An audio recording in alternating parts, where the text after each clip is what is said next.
Hello friends, আজকে আমি আম পোড়া শরবত করে দেখাবো। তো দেখো, আমাদের তো আমের গাছের অভাব নেই, কত আম ধরেছে।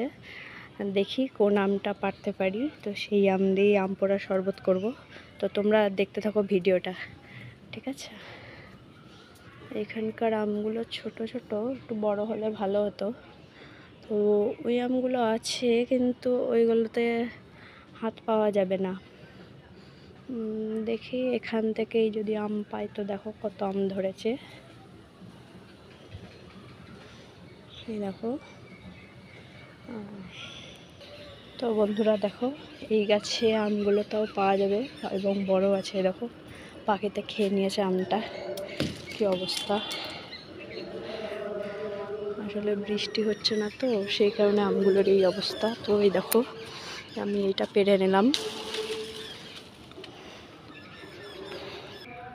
তো বন্ধু দেখো দেখো, আমি এই দুটোই আম আজকে করবো আপাতত। তো উনুনে করছি, কারণ উনুনের স্বাদটা আলাদা আর গ্যাসে রান্না করে খাওয়া স্বাদ আলাদা, বুঝতে পেরেছো? সেই কারণে উনুনেই করছি। তোমাদের যদি উনুন থাকে তাহলে উনুনে করবে, আর না থাকলে গ্যাসে করবে অবশ্যই।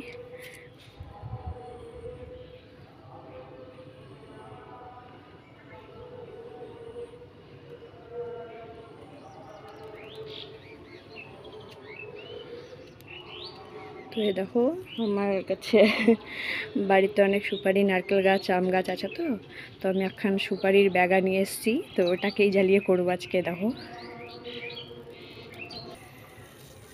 তো দেখো বন্ধুরা, কীরকম আমগুলো কালো হয়ে গেছে, দেখো আম। তো বন্ধুরা দেখো, আমি আমটা নিয়ে চলে এসেছি। তো এবার আমের চোকাগুলো ছাড়িয়ে নিচ্ছি। তোমরা এরকমভাবে ছাড়িয়ে নেবে।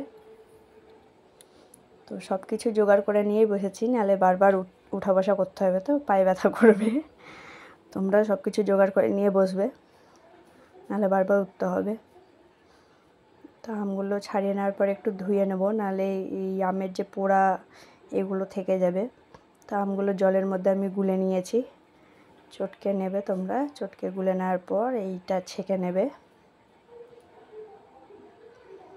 তো দেখো, এবার আমি বরফ দিয়ে দেবো, কিন্তু আমি আগে বের করে নিয়েছি বলে বরফটা গুলে গেছে। তোমরা পরে দিও বরফটা, নাহলে গলে জল হয়ে যাবে। আর পায়ে ব্যথা করলাম বলে কিছু মনে করো না, ওটা বললাম বলে, ওটা মজা করার জন্যই বললাম। তো একসঙ্গে গুছিয়ে নিয়ে বসলে তো ভালো হয়, সুবিধা হয় অনেকটাই, সেজন্যই বললাম আর কি। তো এরপর দেখো, আমি চাট মশলা দিয়ে দেবো।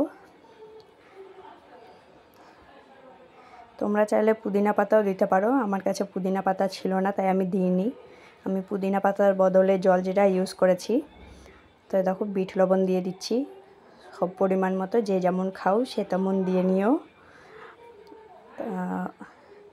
এরপর আমি চিনি দিয়ে দেবো।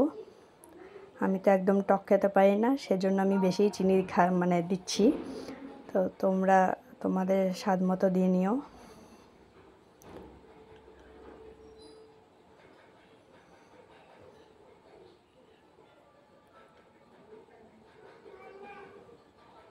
এরপর লেবু দেব।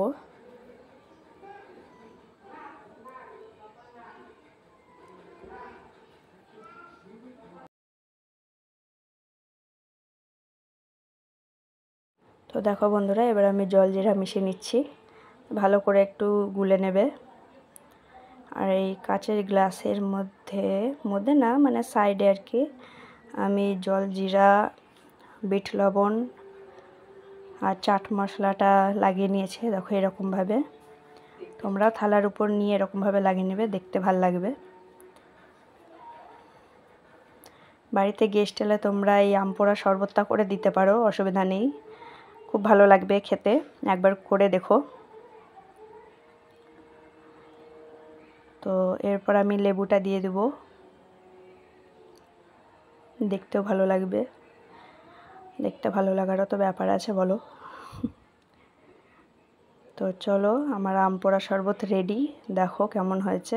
তো ভিডিওটি ভালো লাগলে কমেন্টে জানিও।